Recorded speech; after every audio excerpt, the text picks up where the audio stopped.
Why hello, you amazing, beautiful people, and welcome back to another reaction video. So, as many of you know, if saying enjoy feels like the wrong word, but I really do like learning more about historical events, especially ones that seem to be important, ones that shouldn't be forgotten, ones that we really need to make sure that we remember, like we remember these people that we've lost, and we remember the amazing things that people have done.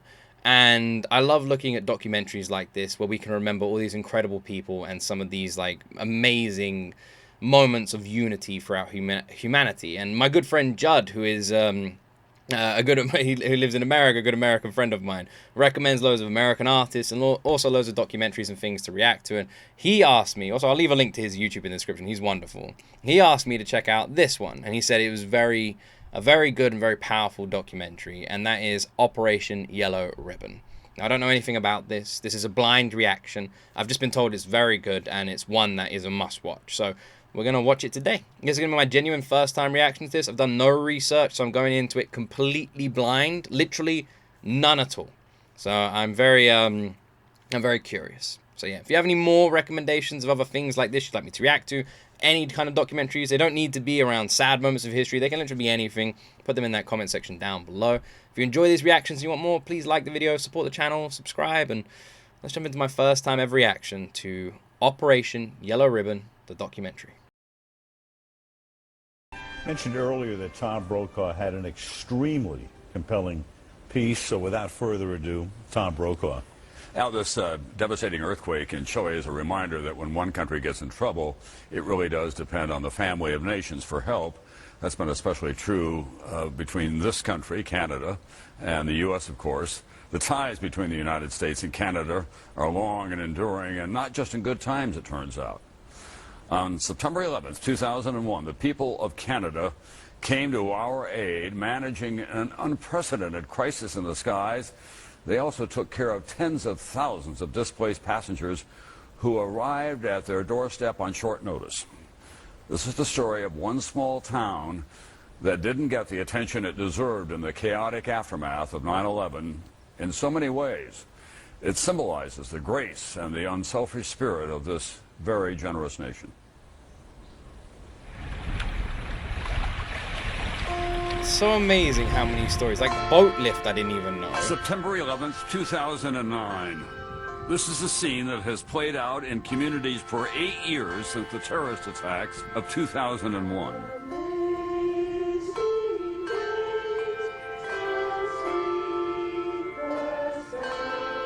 But what makes this ceremony different is where it's taking place.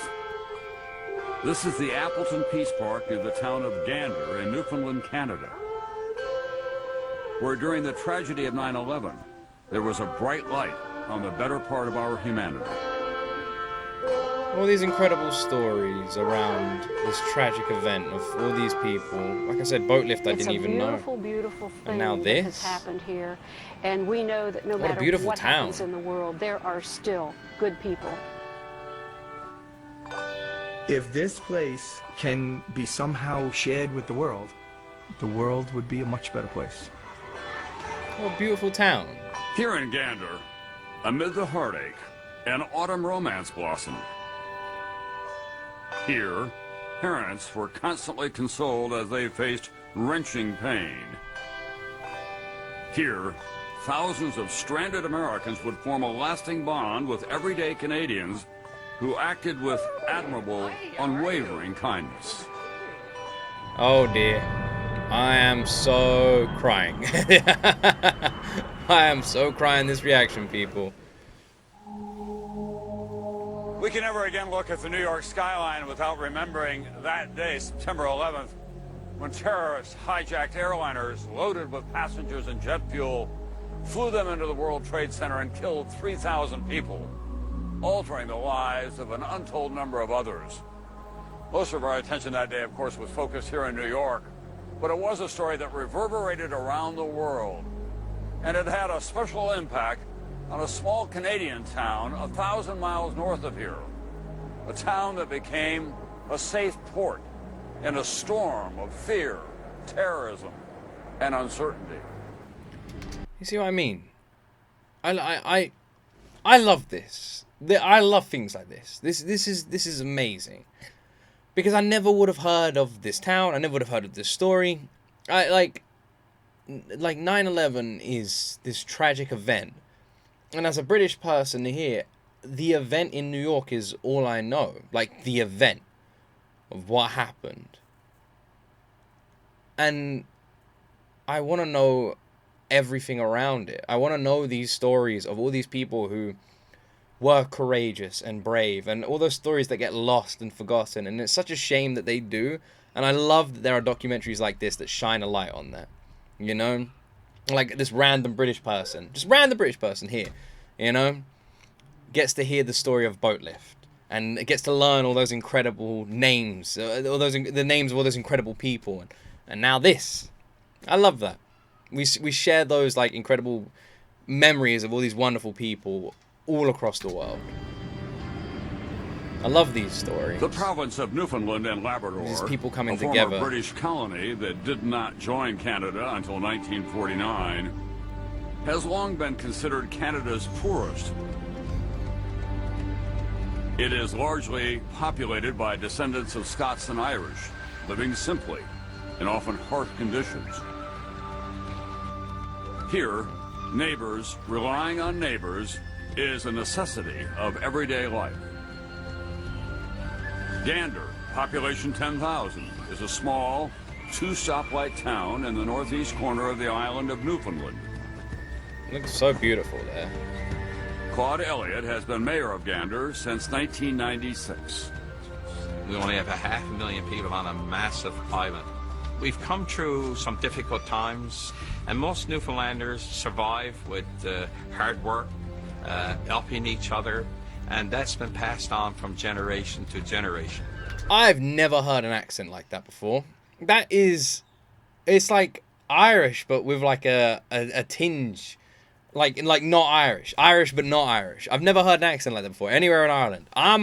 My blood and my heritage, and I don't mean like hundreds of years ago. I literally mean my grandparents are all Irish. Like I'm all Celtic. I've got like I'm more Irish than anything else.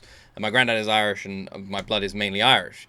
And I've just never lived in Ireland. I'm an Irish-blooded person that was born in England. Hence why I grow my beard out, it goes ginger, and I got the Irish look. But I've never heard anyone with that kind of accent before. But you definitely hear an Irish tinge there.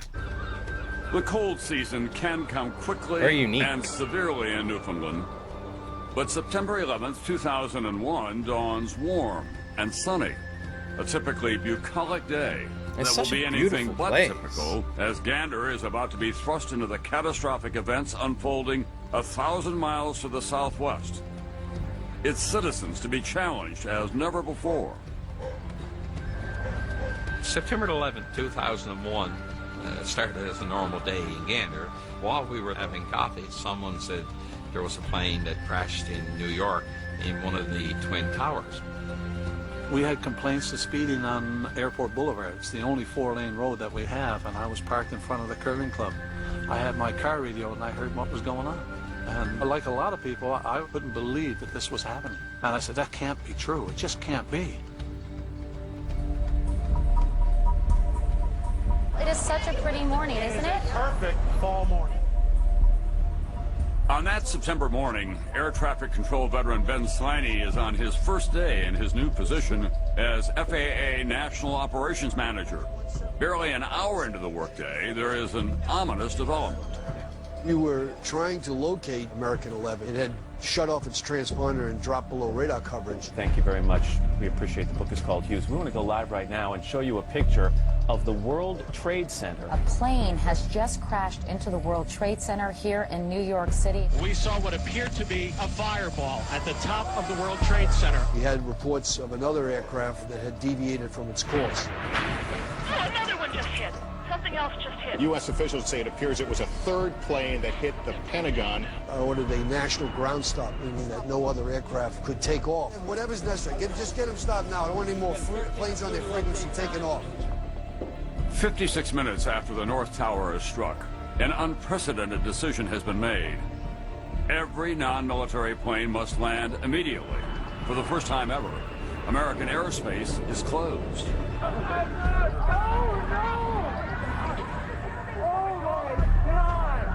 This is war. This is a declaration and an execution of an attack on the United States. The only way to really sort the situation out was to land everyone in our airspace. The FAA now says that all international flights headed for the United States are being diverted to Canada.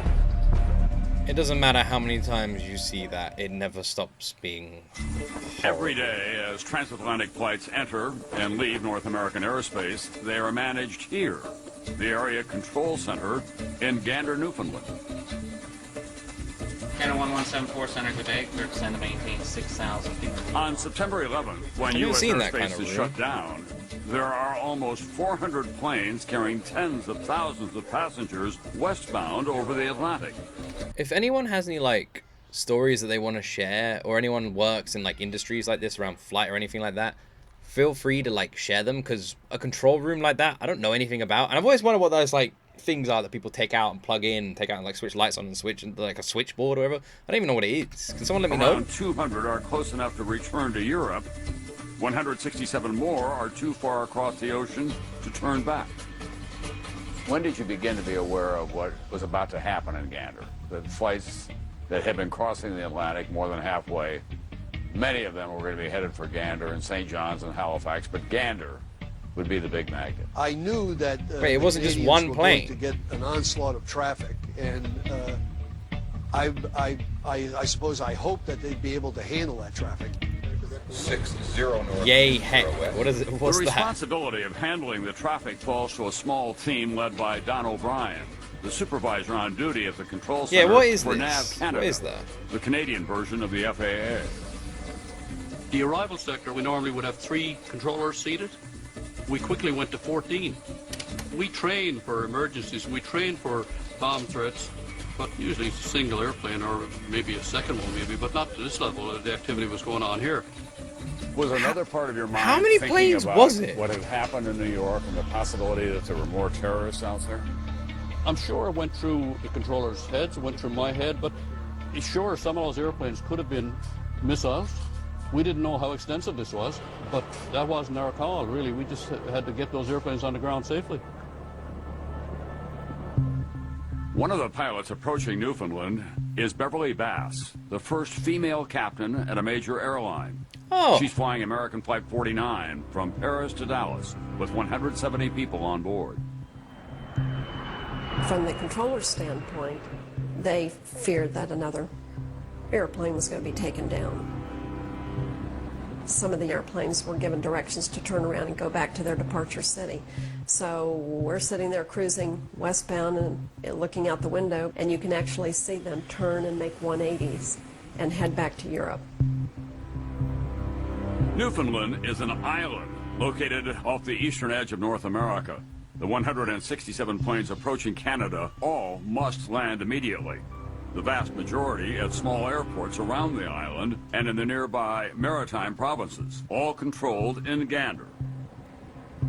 All controlled in Over the next Gander. 7 hours, Gander Control and the surrounding airports will handle unprecedented traffic under extreme emergency conditions.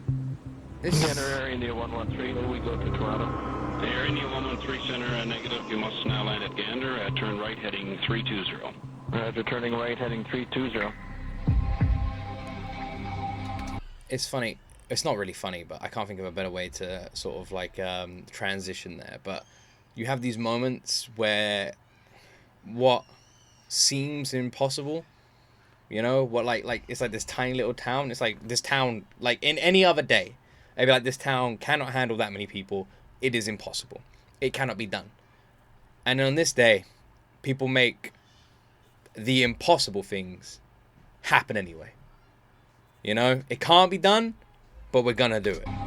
Flight paths must be recalculated in 3 dimensions, accounting It's amazing for speed, what miracles direction, altitude. people are capable of. Some planes are too heavy to land and must jettison fuel. The risk of collision Too heavy to land? is A ever plane can be present. too heavy to land? What does This that is mean? an actual radar tape from that morning. Now you're What starting to turn them toward Gander. Yes. What does too We heavy got to the word, land of mean? course, and we had. I know this. I don't mean that like literally, but like, yeah, too heavy to land. I don't know. How can you be too heavy to land? Can someone explain that to me, please? Elam all northward. Never heard the that Gander, St. John's, and Stephenville. Some of them knew there was activity going on in Kennedy and there was a crisis in American airspace. Some of them didn't. We were telling them, look, you got to land. And they're saying, no, we're going on to Kennedy or Dallas or wherever. They say, no, you're not. In the air, as they learn the shocking details, captains worry their own planes could be carrying hijackers, forcing many to hide the truth from their passengers. Yeah. Our captain came on the PA system and announced that we had a slight mechanical problem, something to do with an indicator signal or something like that. We were going to have to put down in Gander to have it repaired. Shirley Brooks Jones is a retired fundraising administrator for Ohio State. It's very returning small. home from Frankfurt, Germany, on board Delta Flight 15. Once we got parked, the captain came back on the intercom, apologized to us for the ruse, and said actually the equipment was fine, but there was a national emergency in the United States. 3 aircraft that we know of were commandeered. One was crashed into each of the World Trade Center towers in New York City, and another was crashed into the Pentagon outside Washington, D.C. Apparently some type of what would appear to be maybe a terrorist activity or hijacking has occurred with airplanes which apparently have impacted the World Trade Center in New York City. How is this just not a bad dream?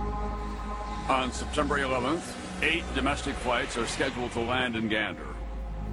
Instead, 38 planes carrying almost 7,000 people are beginning to fill the tarmac. Jesus. The spectacle has drawn a crowd from among the town's 10,000 citizens. Oz Fudge is one of just 2 officers on the local police force.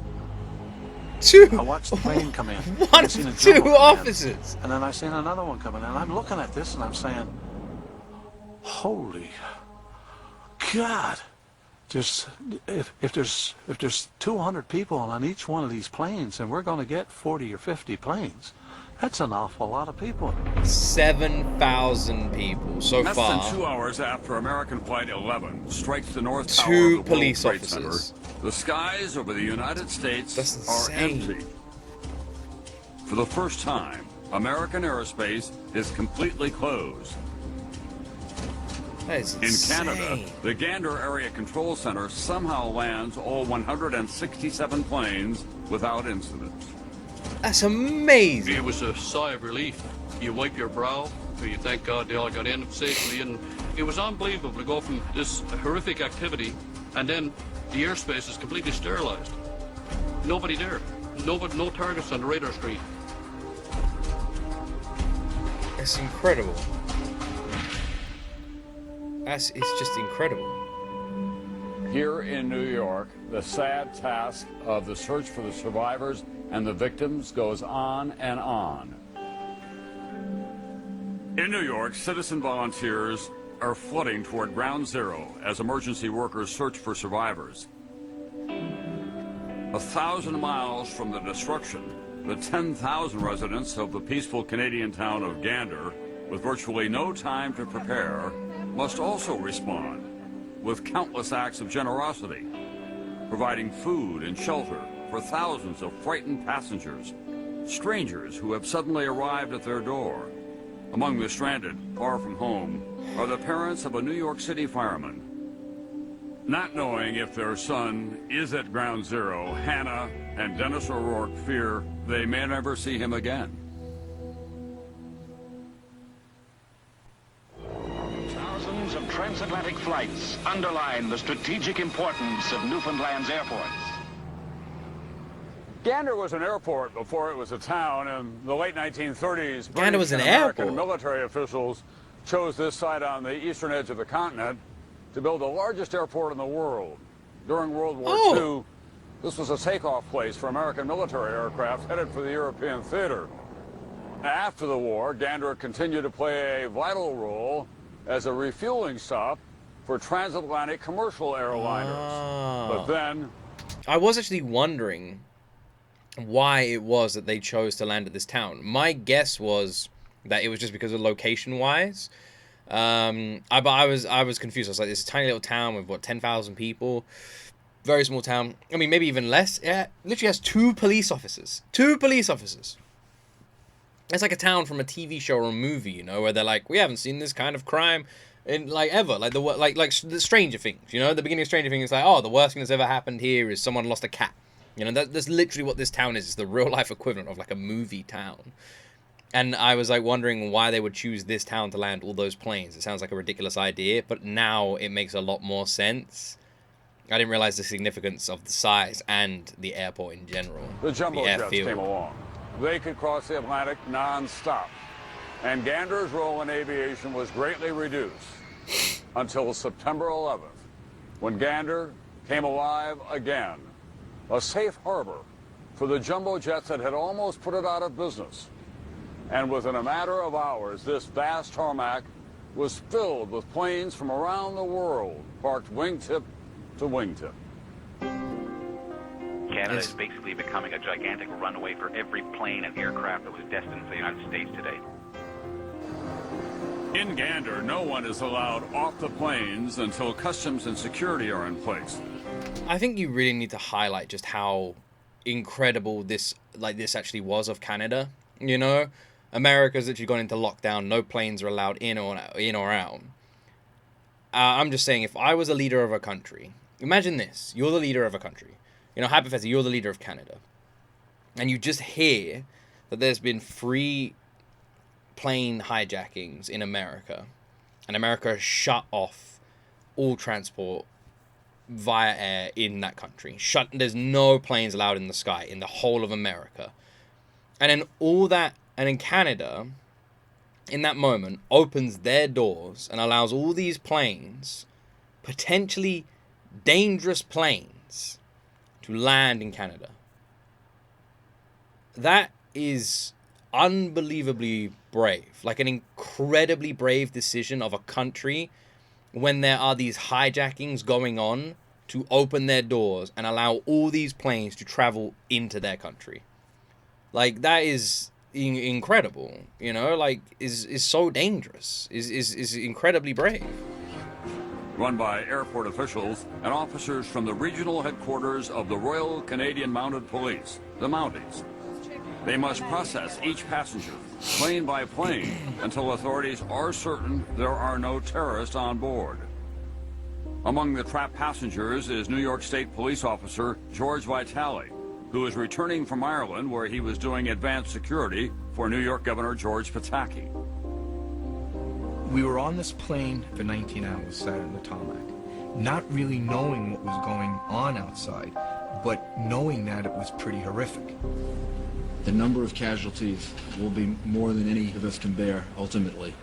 And I don't think we want to speculate on the number of casualties. The effort now has to be to save as many people as possible.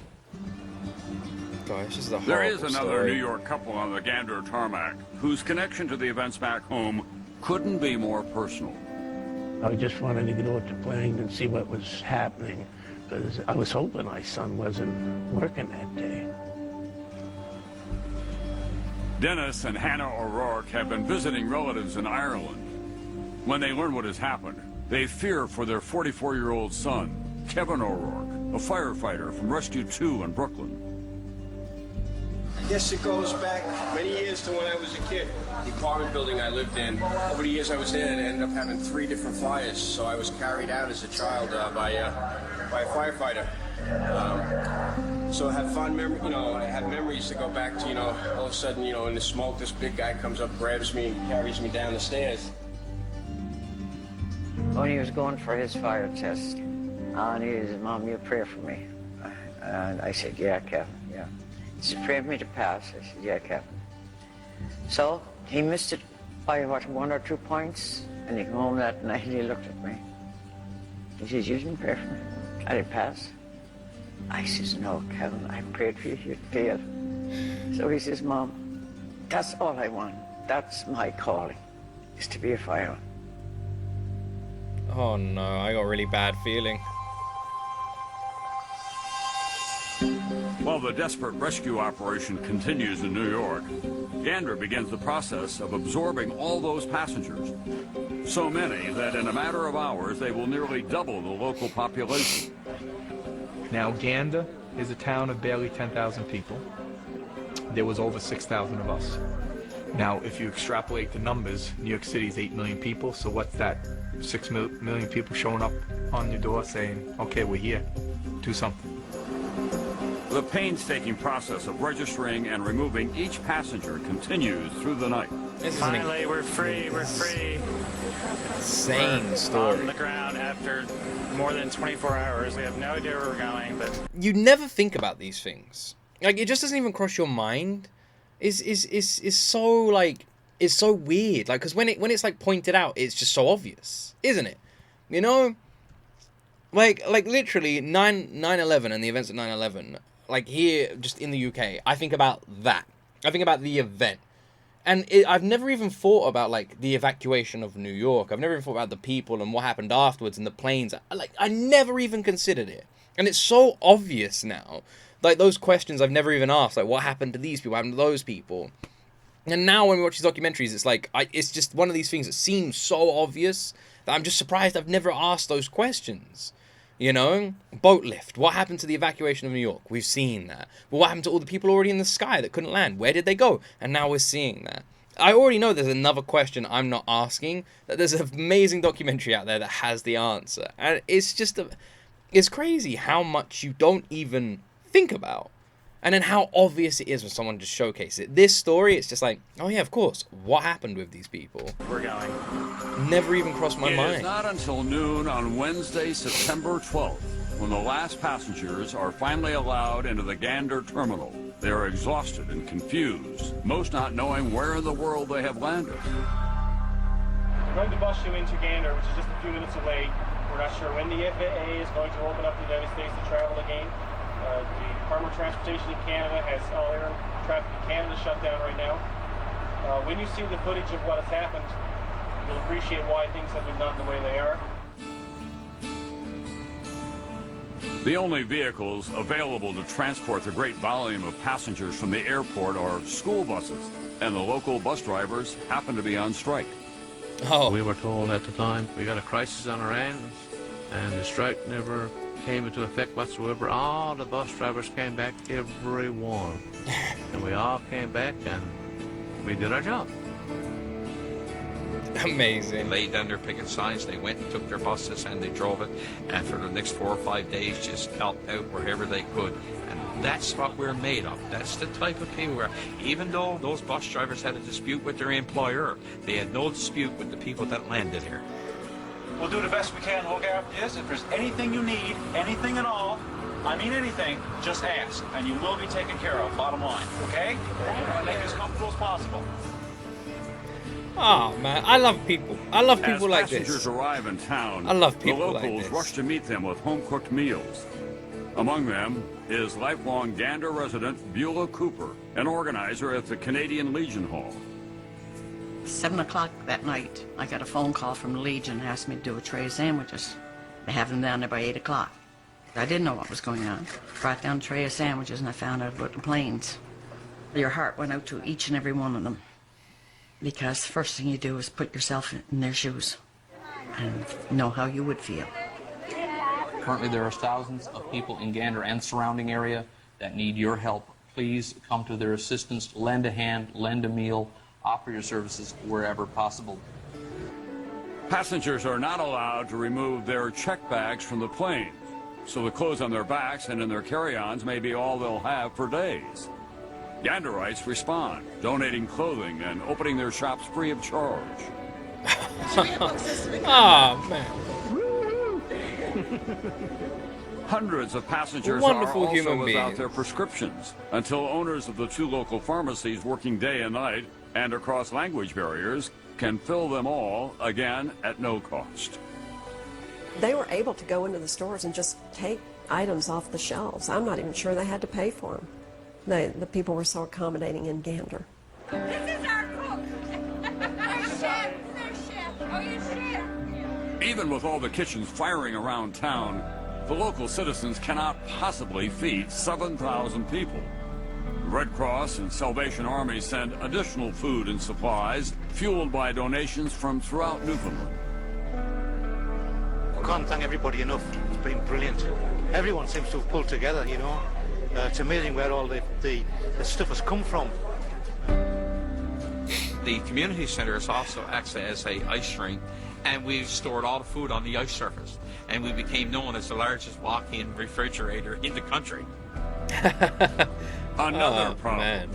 Gander has only 500 hotel beds for almost 7,000 unexpected guests. Local schools, churches, and Legion halls must be converted into makeshift dormitories filled with sleeping bags, blankets, and cots. It is only as the passengers are settled around Gander that they see for the first time images of the devastation back home. There's the plane, you can't miss that.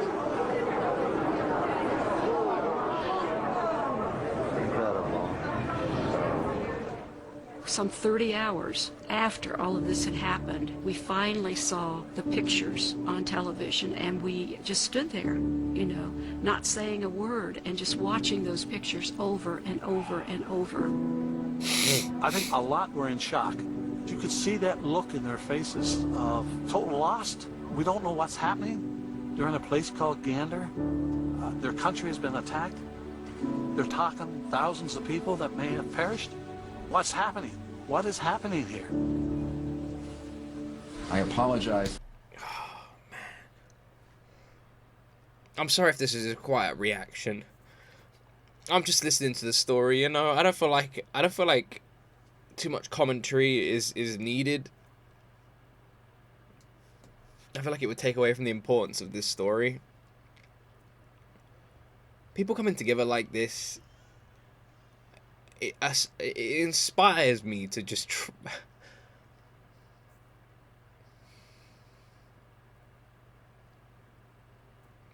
to like try harder, you know, be a better person. There are so many situations in everyday life where people go through struggles and it's difficult, and if you just look back at your past, how many times would it have been so nice for someone just to reach out and help when you were struggling? So I always think of that. And like that lovely lady said, is you just put yourself in these people's shoes, and you do, and you know you would want help. So I always do that, and it's like, if I was them, what would I want?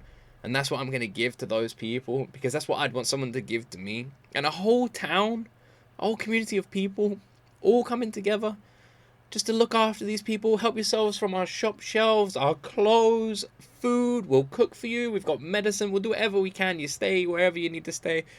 You don't worry. We've got you, you know. That guy on the bus, whatever you need, anything, absolutely anything. You come to me, you ask me, we'll make it as comfortable as we possibly can.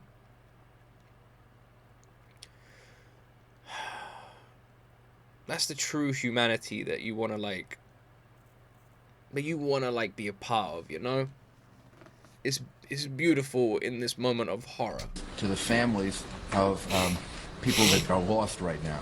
We have lots of families seeking information about who was in the World Trade Center. Did they get out? Didn't they get out? Are we able to recover them? Aren't we able to recover them? And we don't know the answers to all of those questions yet.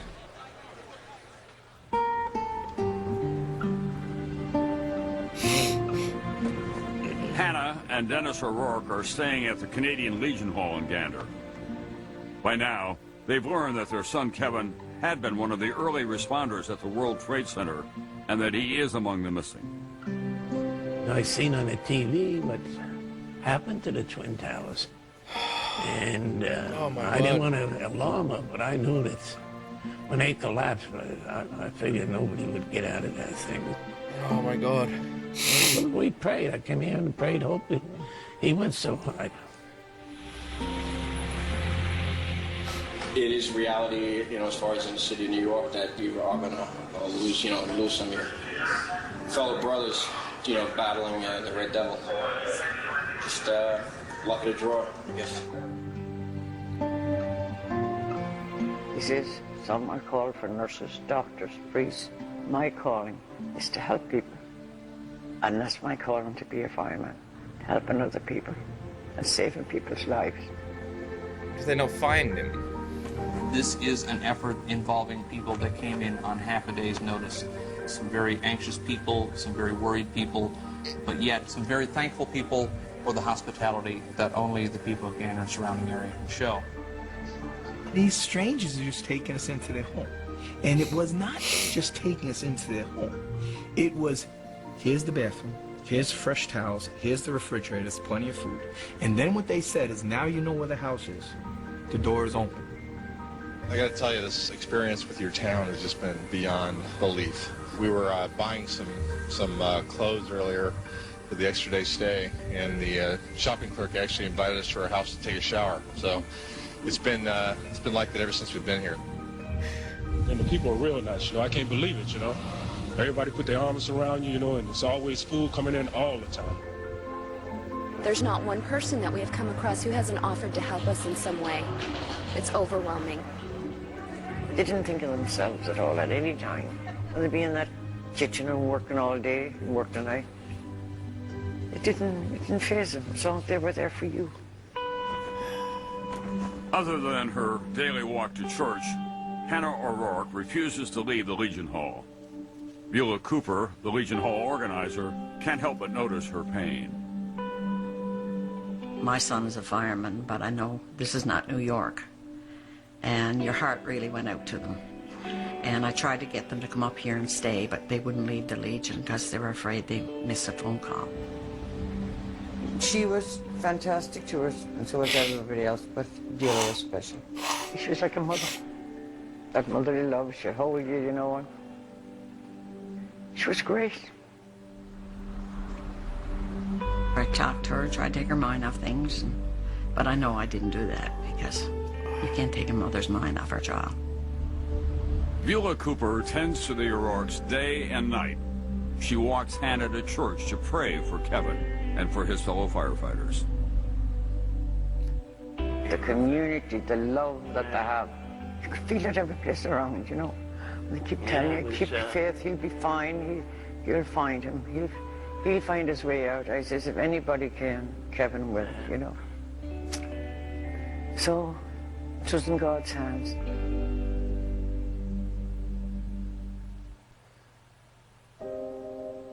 The quiet peace around Gander was shattered on September 11th when almost 7,000 airline passengers were forced to land here. They came to be known as the Plain People, and they almost doubled the local population. Many of If you want to take anything away from the tragedy of 9/11, take away the actions of the kind people, you know? And try and be like them.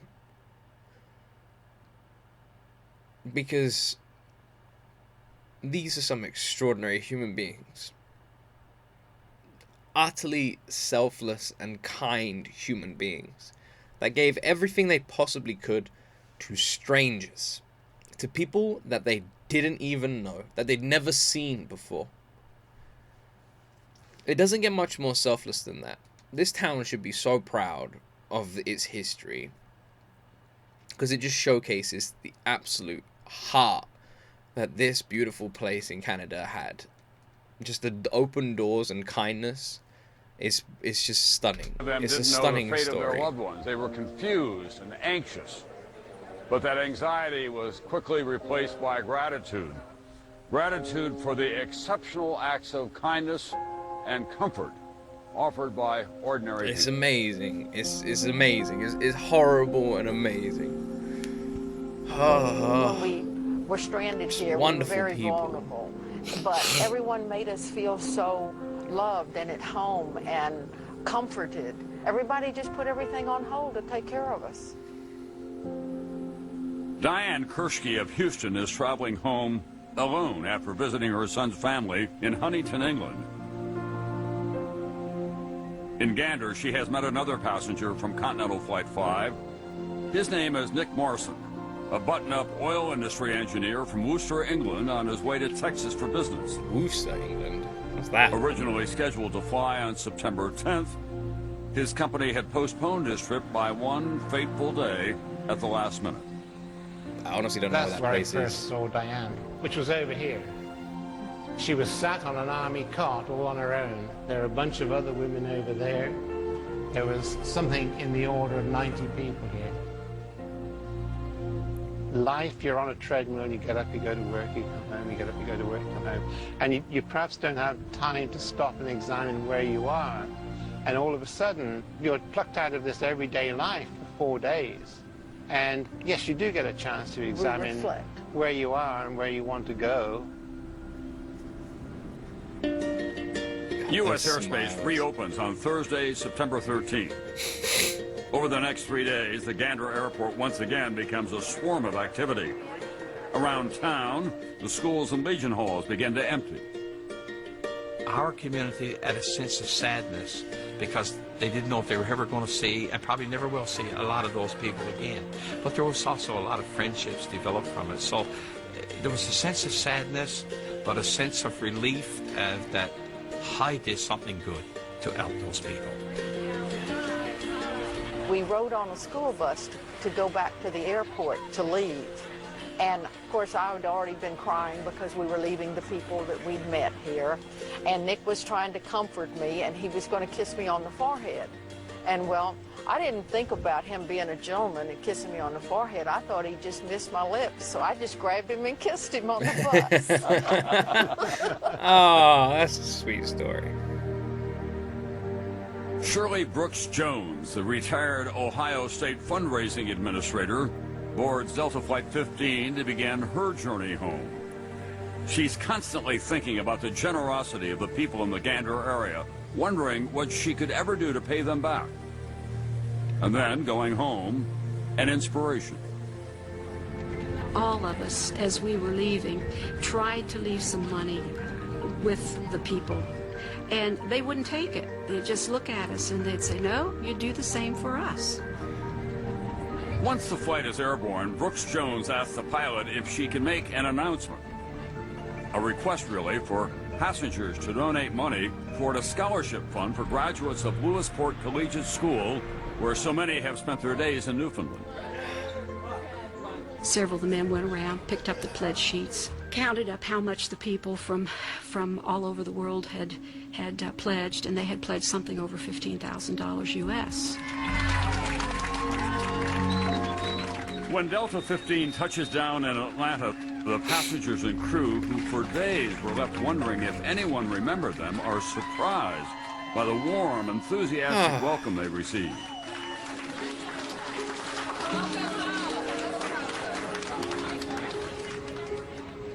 After 4 stressful days spent tending to her passengers, and with the thought of 2 hijacked American Airlines flights still fresh in her mind, Captain Beverly Bass recalls the moment she arrived home in Dallas. So we're rolling down the runway. I'm looking straight ahead, and I put the airplane into reverse, and it's the first chance I've had to look to the right, and that's when I saw the American flag.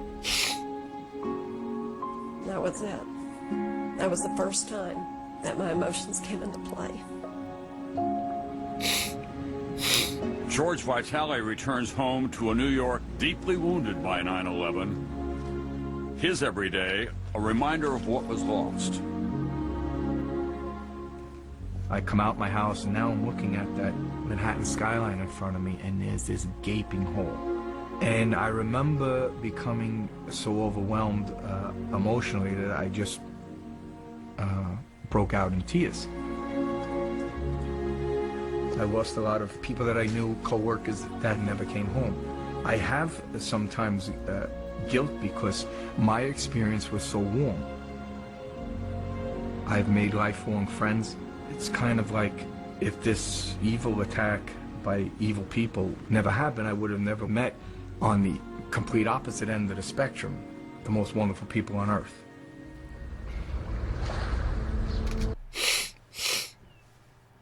It's so weird. The only thing I can even slightly draw a line to is COVID. I remember when it first started and how scary it was for people and how many people were getting, infected. And I remember with my job, I was able to work from home. And it meant that my eldest son at the time had just been born, and I got to just be with him the entire time. Well, I worked at home for what, over a year, and I just got to watch him grow up. I got to see his first steps. I got to see everything because I worked from home. And if that never happened, I would have had to have traveled into London. I would have been out. I would have left before he woke up, and I would have got home not long before he went to bed. Every day, 5 days a week. And that, because of that, I got to work home for a whole year, longer than a year, and see my son grow up. And I just felt so grateful. And I know it sounds horrible, but I felt so grateful to get like the light out of the darkness. And you do feel guilty. It's weird. And I know the situation is completely not comparable, but that is the only slight comparison I can have to what that kind of feels like. I'm sorry if people think that's like out of line, but it's the only comparison I can make there. And yeah, it is strange. I can imagine it's so weird, especially for that man, like having known people and lost people and experiencing these empty holes, not only in the skyline, but in his life. And like he said, his experience being bizarrely warm and comforting. I can't imagine what that is like. The O'Rourkes finally arrived home on Saturday afternoon, 4 days after they were diverted to Gander.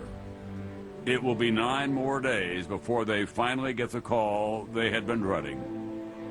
Kevin's body has been recovered in the rubble of the North Tower. I know Kevin so well. He'd be the last man out if it was his way. He'd get everybody out before himself, and that'd be it. That's the type he was. He was only 44 years old.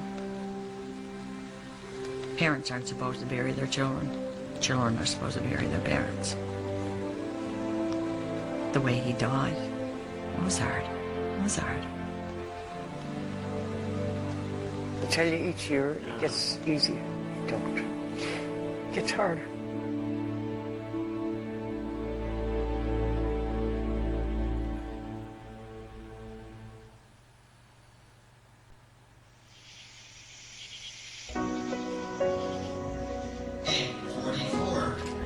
Man, The I was so regular hoping rhythm he was of alive. everyday life in Gander returns quickly following that extraordinary week in September. Schools are schools again. Churches fill on Sundays. Legion halls open their doors. But the bonds forged in that short time endure to this day. Shirley Brooks Jones has returned 17 times to give back to the people who were so generous to her. How big is that scholarship fund now? The scholarship fund is approaching, with insurance and cash, around $900,000. Wow. And 111 young people of the Lewisport area have been helped by that scholarship. Amazing. Last spring, Stacy Hoff is one of 12 Lewisport seniors awarded a Delta 15 scholarship. And as it comes to no surprise, I'm sure, that the graduate of the year for 2009 is Stacy Hoff. She is now a freshman at Memorial University in St. John's, Newfoundland. I was proud. I was proud not only to receive the scholarship, I was proud of my community for what they have done.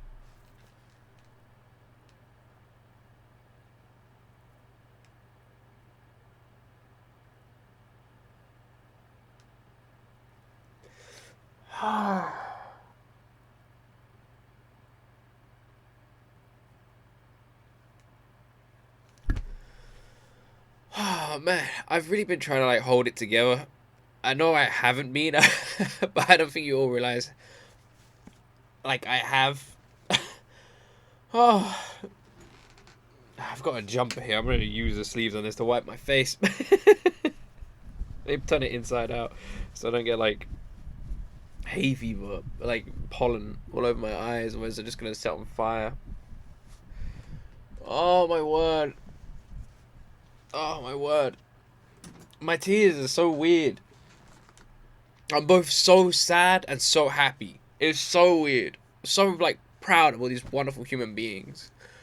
And so sad that this ever happened, you know? Well, the folks around here changed your life, but you changed their life as well. Yes, we've become very, very close. They're my second family, really. What amazing humans. The Gander experience also forms a new family. After their impulsive goodbye kiss, Nick Marson and Diane Kershke, living an ocean apart, continue to phone and write each other. He visits her in October 2001 and again in December, and ultimately arranges to be transferred to the Houston office. On September 7th, 2002, they are married, and for their honeymoon, they return to Gambo, the village near Gander where they met. The community welcomes them back with a song written just for them.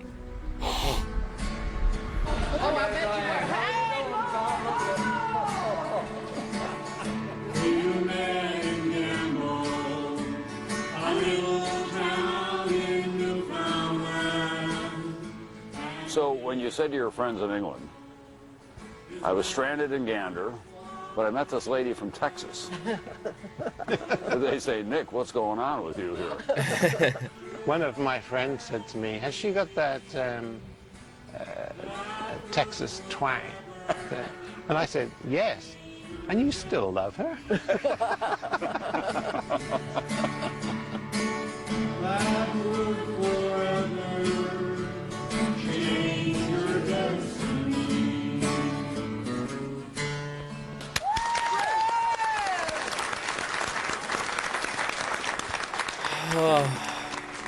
For the O'Rourkes, memories of 9/11 remain deeply painful.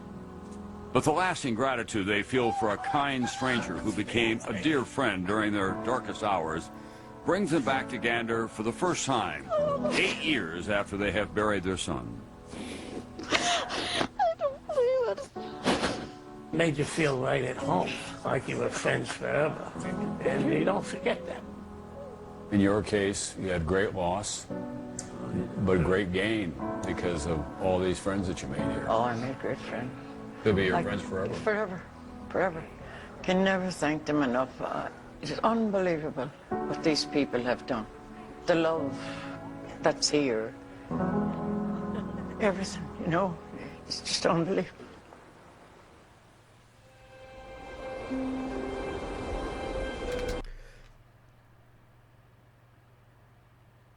I will spend my whole life trying to be half as good of a person as that entire town. What amazing people.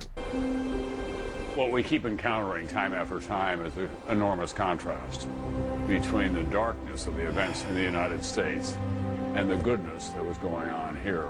So in many ways, Gander played a critical role, not just in getting people through that time, but as an example of what humanity can be when it's at its best.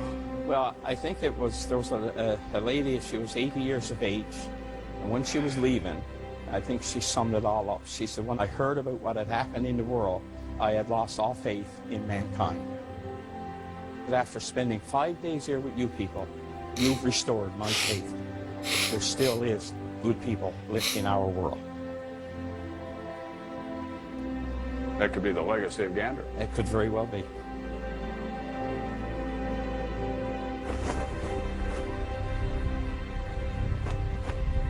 In a lakeside park just outside of Gander, there is this monument to the local residents who put their lives on hold to help 7,000 strangers stranded far from home on a terrifying day. Here, every minute of every hour, thousands of acts of kindness were repeated. Here, in gratitude, passengers created a scholarship fund that will endure for generations. Here, amid the heartache, an autumn romance blossomed. Here, parents were consoled as they faced the prospect of the loss of a son at ground zero. Amid so much savagery, so much confusion. The people of Gander and Canada were a glowing reminder. A reminder of the best that we can be when the need is the greatest.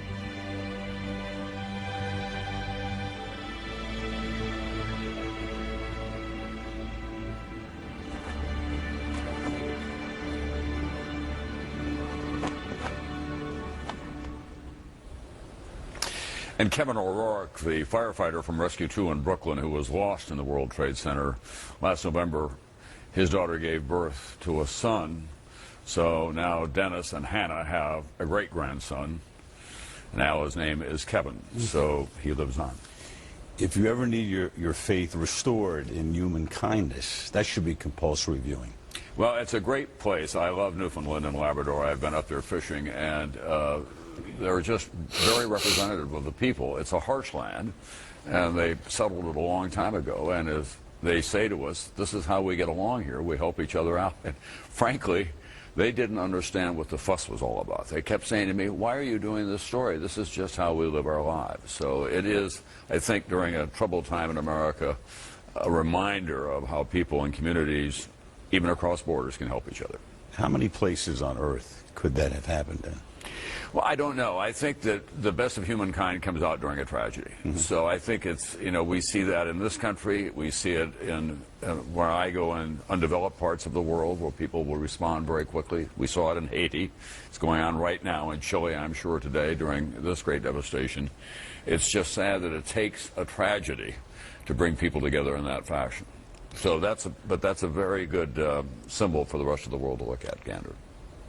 There were not too many beautiful stories that came out of that terrible Tuesday in 2001. No. That was one of them. Well, the other thing that we felt strongly is that not enough Americans knew about it. And because of the chaos after 9/11, we were consumed, understandably, with trying to put our country back together again. And so when I got up there, I was vaguely aware of the dimensions of it, but not nearly to the degree that we discovered that it played out over a long period of time, and the passengers remain grateful to this day. Compelling. Thank you, Tom. Okay. Tom Brokaw. We'll get back to speed skating, the medal races in...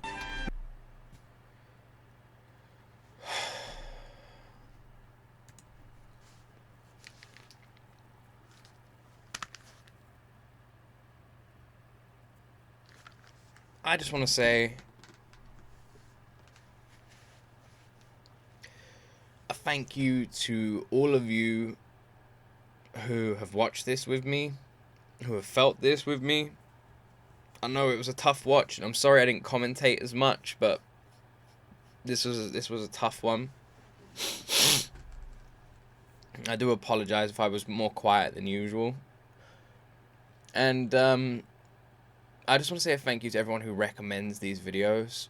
They're hard and difficult, but I never would not want to watch them, you know? I love learning about people like this and things like this. These horrible, tragic stories are just heartbreaking.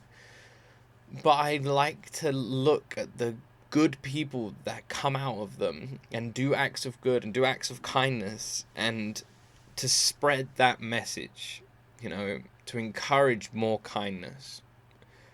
I love those stories. Like people said, it is a contradiction. And I think it's very important to highlight them because so many of us just don't even know about them.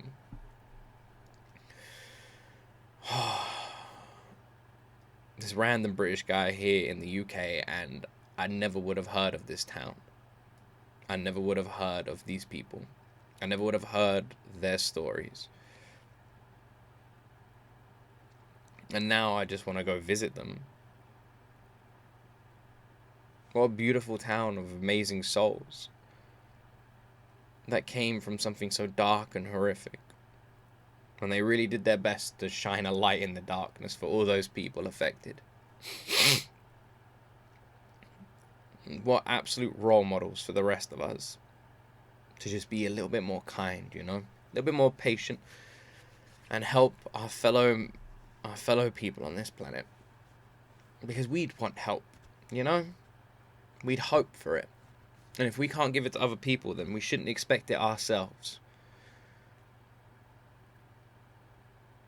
Oh, a tragically beautiful story. Please keep recommendations like this coming. Let me know more stories. Let me know more videos. And they don't have to all be sad, you know? Just random stories of history you want to highlight. Favorite moments. Things that people don't know about. Anything like that. Feel free to recommend them. I always enjoy reacting to them. And again, I know that sounds like a weird word, but I can't think of a better word. You know? I'm not sitting here enjoying it. But I can't think of a better word. I don't know. Hopefully you all understand what I mean. I'm going to end the video there because I just need a moment. I really appreciate all of you sticking with me. Thank you so much for watching. If you have any stories you want to share in the comment section, feel free. I'll read as many of the comments as I can. Have a wonderful day. I love all of you incredible human beings who give me so much of your precious time. Thank you so much. If you want to check out the video for yourself without me pausing it, link in the description. And as always, my friends, you will see me in the next video.